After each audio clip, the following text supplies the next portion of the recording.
Hi. Okay, so I want to jump off from what she said because my question's pretty big. So in my family, there's a lot of people who haven't done any work, and they are, in that, I don't have any money, I'm hungry, I'm old, I'm alone, all those things. And because I don't want to feel guilt anymore. Well, we want to explain something to you first. They've done a whole lot of work. They're just not yet letting themselves reap the benefit of the work they've done because they filled the vortex up. They did all the hard work. They did the step one part. But I don't want them to, they're all old, so I don't want them to die, and then I'll be like, oh my God, I could have given her $20, and instead I chose to ignore her phone. What I'm doing is I'm just ignoring their phone calls because it puts me out of the vortex. But the most important thing right now is you're not doing the work. Yes. What's the difference between them feeling bad for whatever reason they're using and you feeling bad for this reason? They're denying their receptive mode, and so are you. Yes. So since words don't teach, figure it out on your own. No. Since words don't teach, then you can teach through the clarity of your example. And you can't get tired enough to help a tired person feel resilient, or sick enough to help a sick person be well, or poor enough to help so through your example of thriving, in their attention on you thriving, it could cause a little shift in their vibration that may cause them to allow a little more in. If you witness that, and when you're in alignment, you'll have really good timing, so you will be able to witness more of that. Then sometimes you can say something at just the right time that helps them to understand. Jerry always said, and Esther quotes him almost on a daily basis on this, I just want people to know what their options are. So he liked thriving because he liked people knowing that that was an option.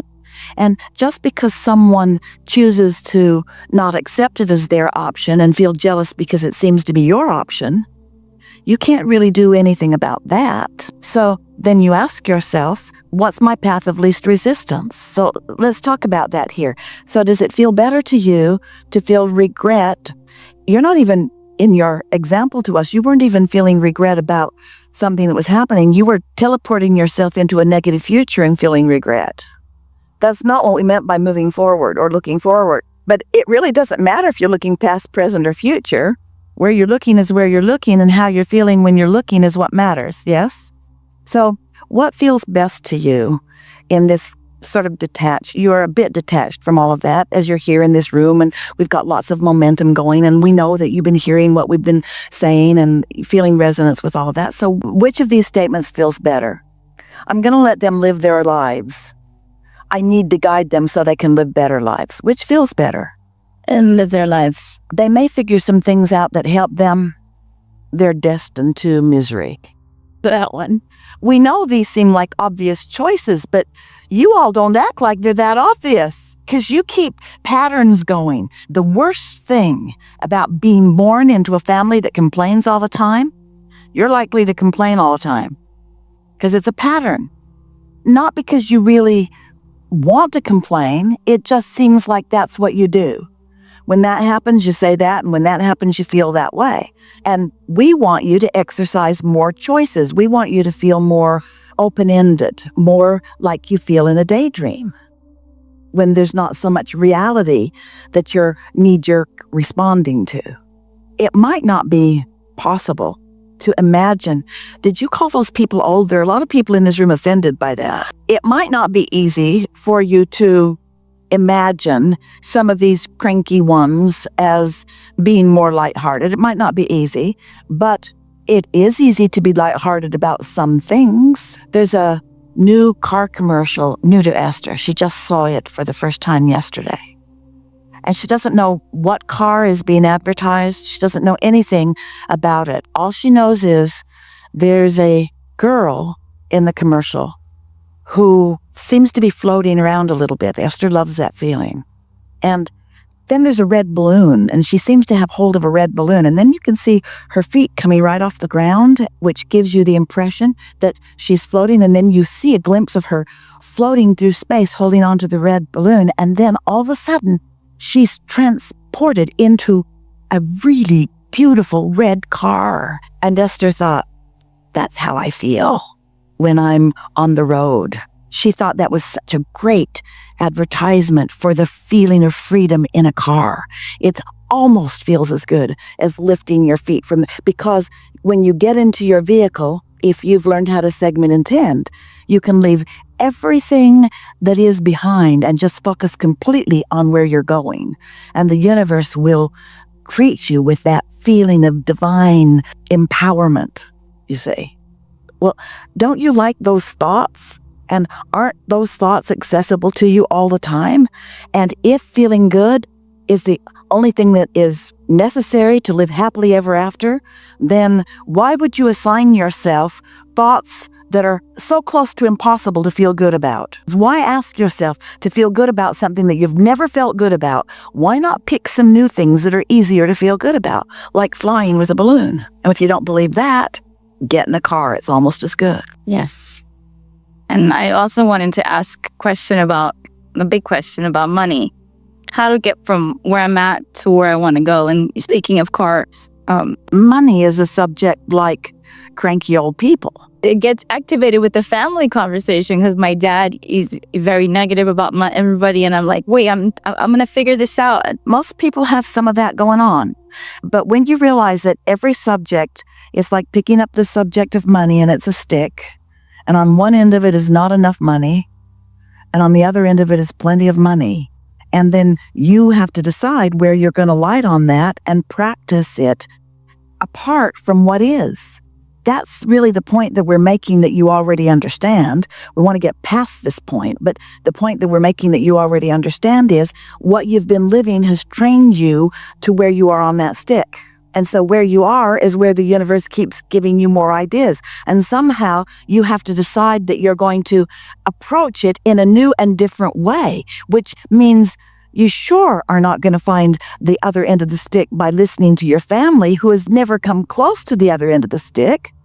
You might want to say to them, I love you guys, but you're on the wrong end of the stick. What stick? The money stick. Every time I get around you, you activate within me not enough money.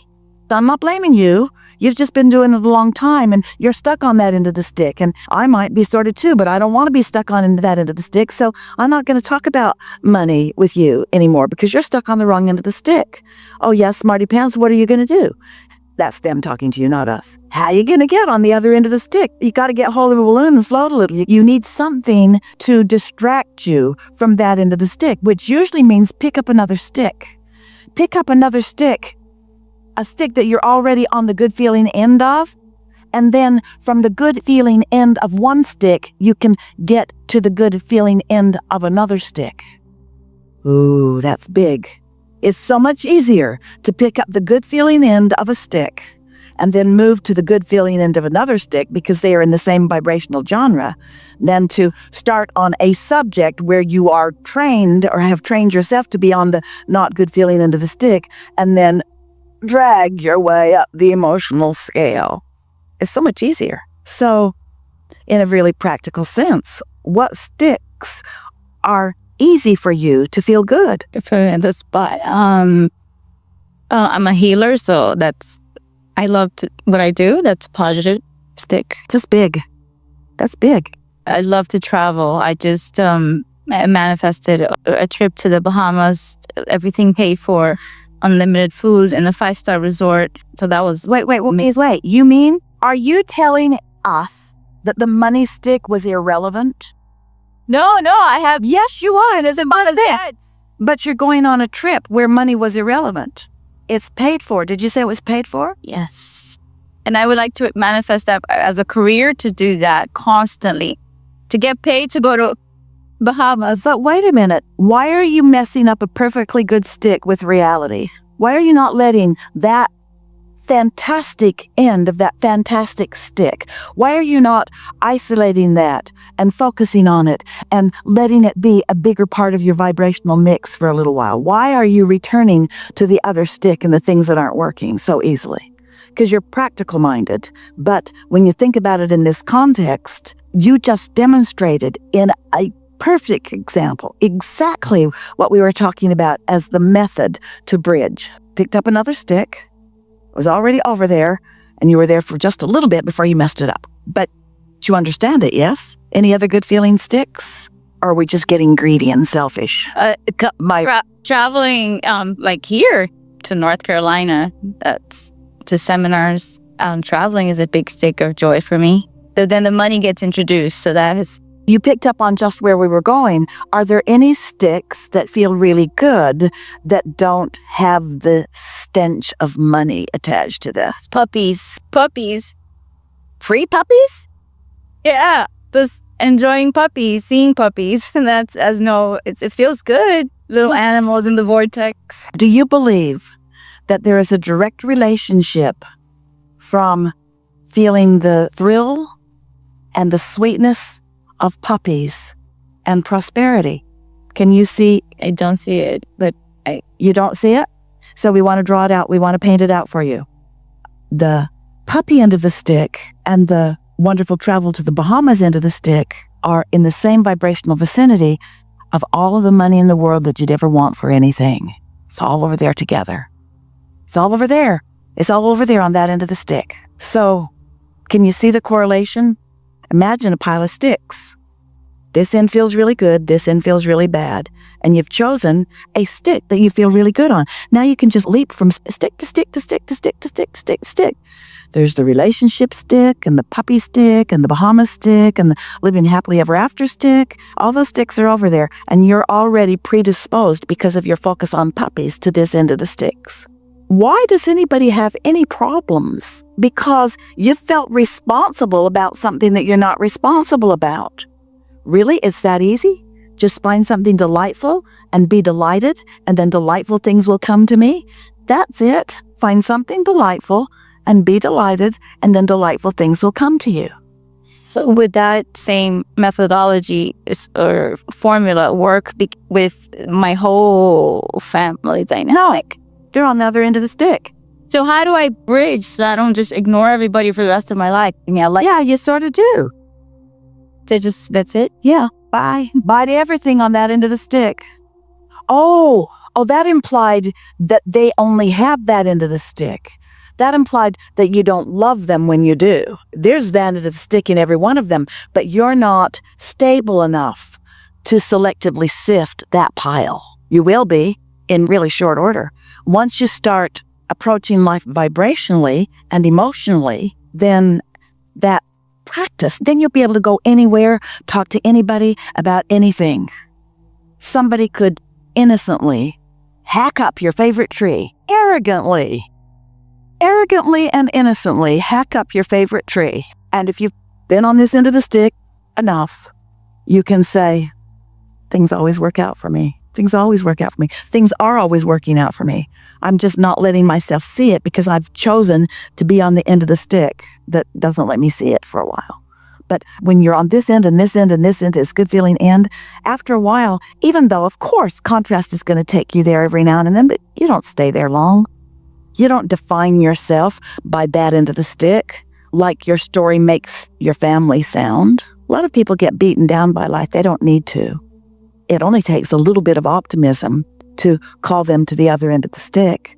Have you ever been in a situation where, now we're showing you how to selectively sift even on a stick that is pretty much leaning in a way that doesn't feel so good. Have you ever been around people, maybe several of them, that are complaining and grumpy and grouchy and being their usual unpleasant self, and then you begin playing a table game together, or going to a sport event together, or doing something that is a departure from what is normal, and discovering humor in them that you didn't know was there, and catching glimpses of them being tuned in. Has that ever happened to you?